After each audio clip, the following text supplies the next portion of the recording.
What it do? Dream Team, it's your boy D Neal back with another reaction video, guys. Here we are with, is the American work culture toxic? Y'all let me know what y'all think. Is it toxic? I think so. I think so. Of course, I think there's jobs that are not toxic. There's companies that are not toxic. And at the end of the day, if you're doing what you love, then how can it be toxic? You feel me? But more so than not, I do think it is. More so than not, I think it's toxic. But before we jump into this, make sure you subscribe to the channel, ring notification bell, get a video a thumbs up so it gets suggested. Social media, Patreon, all up top. You can subscribe to any of it. Put all the links in the description. All you gotta do is hit the link, follow me, talk to me. Shoot, man, I'll talk back. If you got a favorite video suggestion, you can subscribe to Patreon or in the description section there's a Google form link. What we got?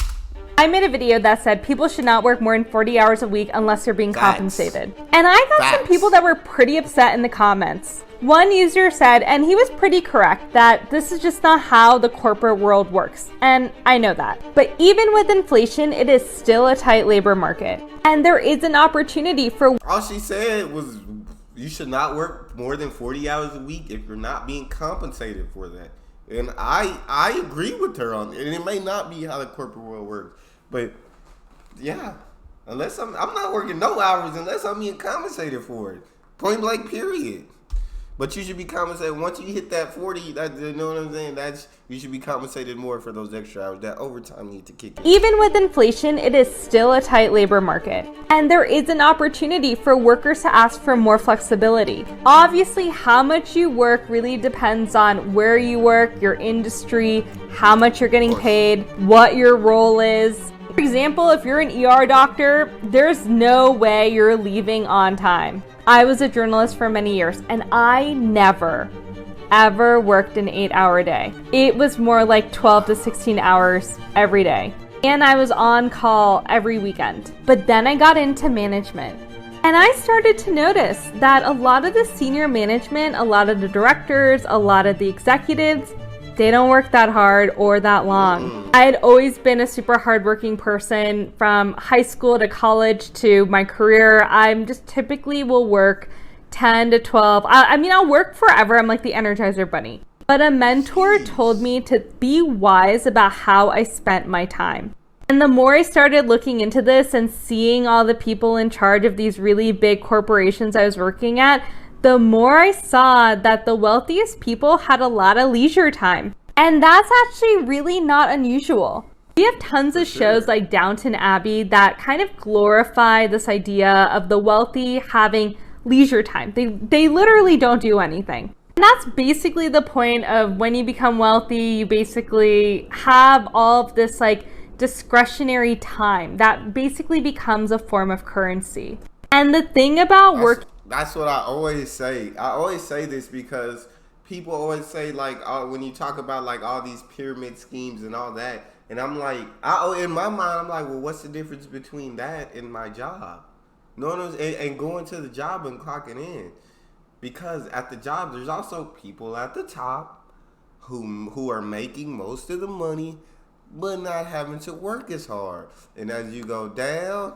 until you get all the way to the bottom, the people at the bottom are making the least amount of money but having to work the hardest. And so I always compare the two. And then like this, when people talk about all these pyramid schemes, I'm like, your job is the same thing. But I mean, that's just the way of the world. Like, you need money. You can't survive without money, so you have to work. I never believed in working. I don't even know if I ever had a job where I worked over 40 hours a week. No, I haven't, because I hated working even that much. It's just, unless you find something that you absolutely love, I can't stand it.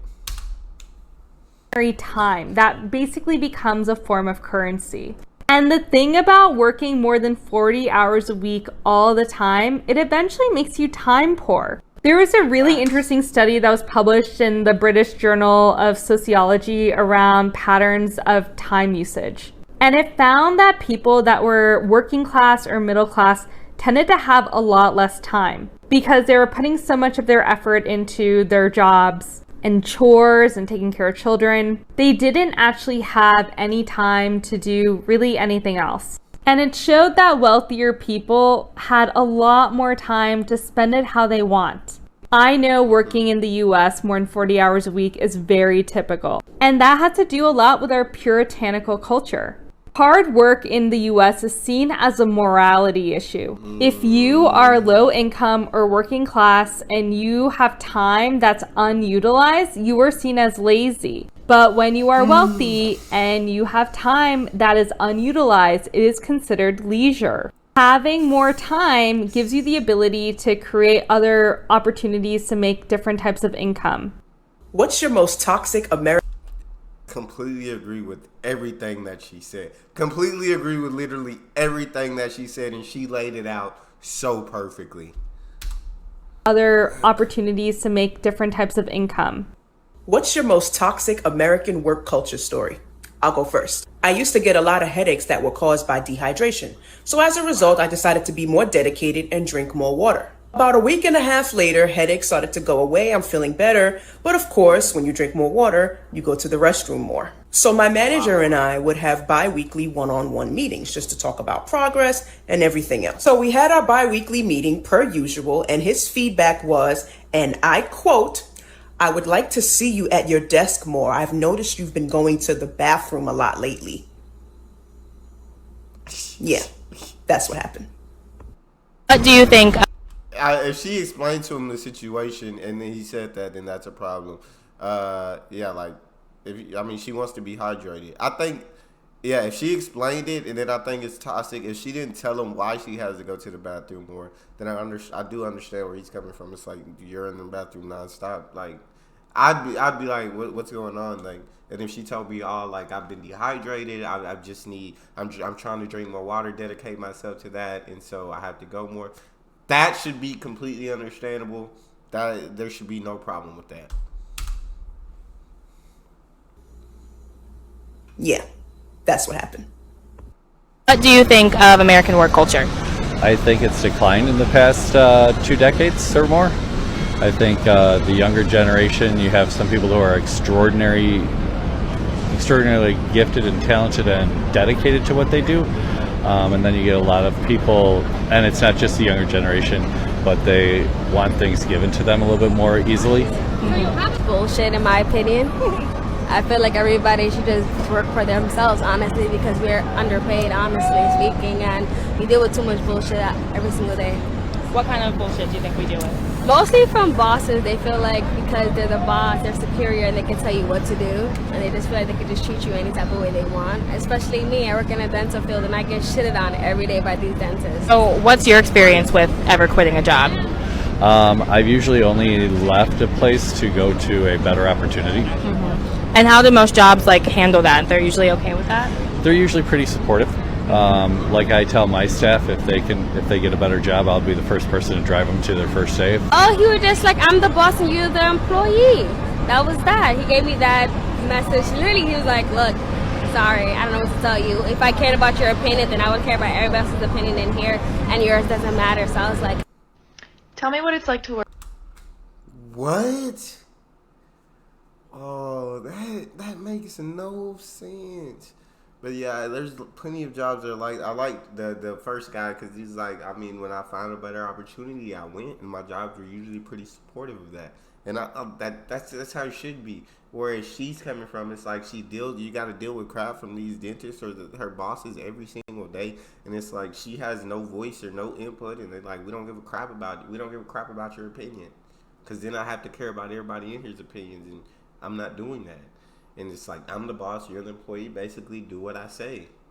And that's just no way to treat your employees or people that are under you. I don't like that. by everybody else's opinion in here, and yours doesn't matter. So I was like, Tell me what it's like to work in America without telling me what it's like to work in America. Hi, yeah, I was in the ER last night, so I'm not feeling great. I feel like I'm not going to be able to come in. It's the 4th of July, and it's a skeleton crew. You're fine. You're already at home. I need you to come in because none of the other staff is going to be there. Okay, I will be there. A few hours later. Hi, I'm back in the ER. My appendix ruptured and I am having emergency surgery. You just started this job. I don't think it's the best time to be taking time off. My appendix exploded. Can you at least come get the work laptop first? Because I'm going to need you to work from home. Things I've learned while working in America. Boy. Oh, that just heats you up. That just gets your blood boiling. Like, first off, you just said nobody else is going to be there. But then you want me to be there? Like, even if I wasn't sick, I want to enjoy the 4th of July like all the other employees. I want to enjoy that time too. Like, so first, that's where you first went wrong. Secondly, like, do you not care that she's in the ER? Do you not care that she is in pain? It's baffling. It's truly work laptop baffling. first because I'm going to need you to work from home. Things I've learned while working in America. They get only 10 days holidays. 10 days vacation If days. that. Say what now? I could sleep for 10 days. I thought that was a myth, but it really isn't. In the UK and in Germany, you get a minimum of 20 days. I've always had 30 days though. The new American dream is to get the fuck out of here. Are you okay, America? Americans are tired of a lot of things happening in the country. Let's talk about it. So I used to manage a global team. I had folks working for me in the UK, across Europe, and parts of Asia, and teams across the US. And my teams in Europe and parts of Asia, they would get like more than a month of paid time off. Whereas my teams in the US, they got 2 weeks. And over time, you could see that the American workers were so tired, burnt out, jaded, they didn't feel motivated to work. Whereas my employees that had a lot of time off, they had really good work boundaries, they always seemed to be in a fantastic mood. They seemed rejuvenated every time they came back from a vacation. I have former employees and friends leaving America because they want a better quality of life. The work culture here isn't sustainable. People are leaving. Why it makes sense. It's simple. The key to production is simple, guys. If you want more production, just treat your employees better. Care about them. Treat them better, and they'll want to, not have to. They'll want to work harder for you because they know that if anything goes wrong, if they get sick, if they're going through something, they need some time off for some reason, that you have their back. Give them time to recharge their battery, vacation time, and be able to come back fully energized, fully rejuvenated. If you want more production, those are the keys. You feel me? Of life. The work culture here isn't sustainable. People are leaving. Why it makes sense to work for a European-based company. If you get a chance, watch that previous video because they hit the nail on the head. You know, American working culture is absolute fucking garbage. You know, one of my first major jobs, you know, stepping stone into my career was with an American company, a medical device manufacturer. I worked for them for almost 5 years, and I had to leave because the treatment, the just sheer audacity of these people literally was making me suicidal. And I was getting taken advantage of. I was there for 5 years. I developed and even for a short time managed their second shift for them. And I was barely making $15 an hour. Nah. See, you just got me twisted. You got me twisted if you think I'm gonna be at this higher level position, managing and all this, and you still paying me lower level wages. Second shift for them. And I was barely making $15 an hour.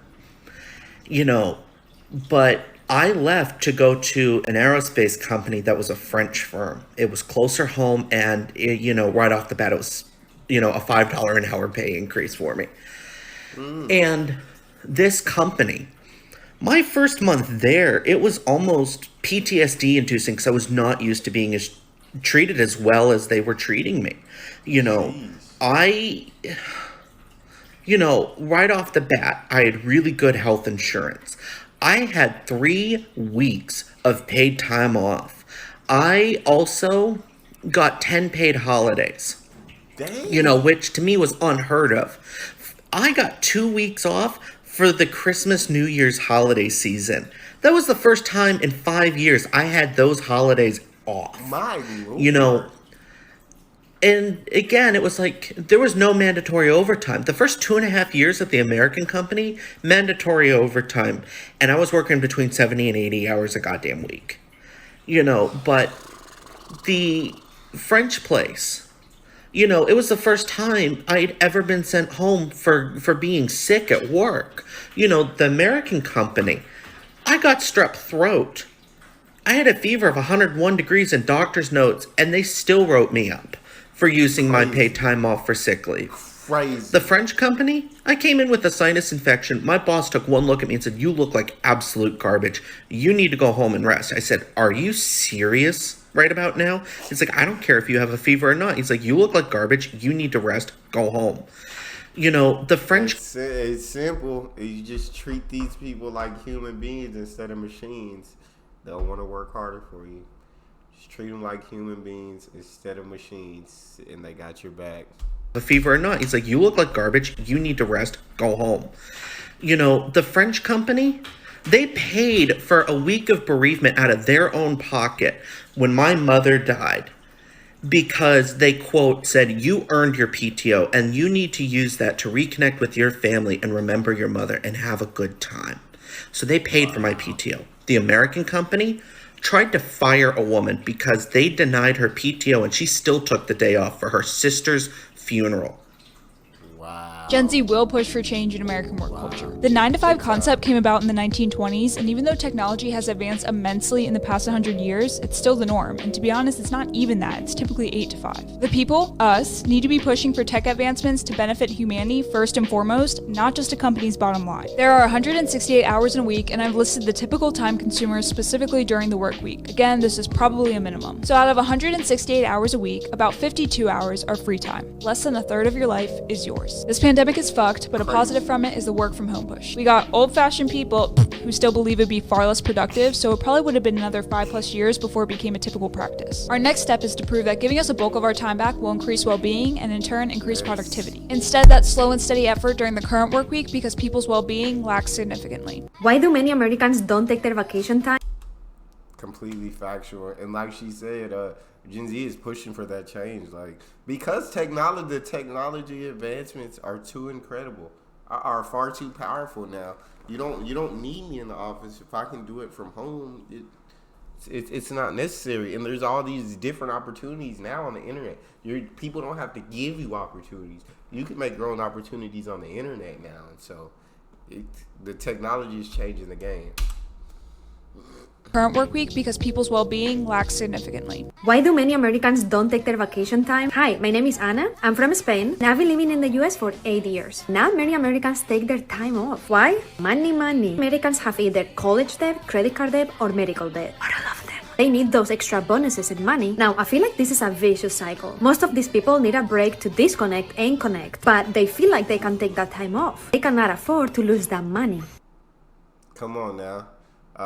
That was incredible, and it was all perfect. I completely agree with all of these people. That's all we got for this video. If you guys got a favorite video suggestion, you can subscribe to Patreon or drop it in the comment section. Make sure you subscribe to the channel, ring notification bell, get a video a thumbs up so it gets suggested. Social media and Patreon all up top. You can subscribe to any of it. Put all the links in the description. All you gotta do is hit the link, follow me, talk to me. Love talking to you guys. You guys are the most incredible team on YouTube. It's your boy D. Neal. Out.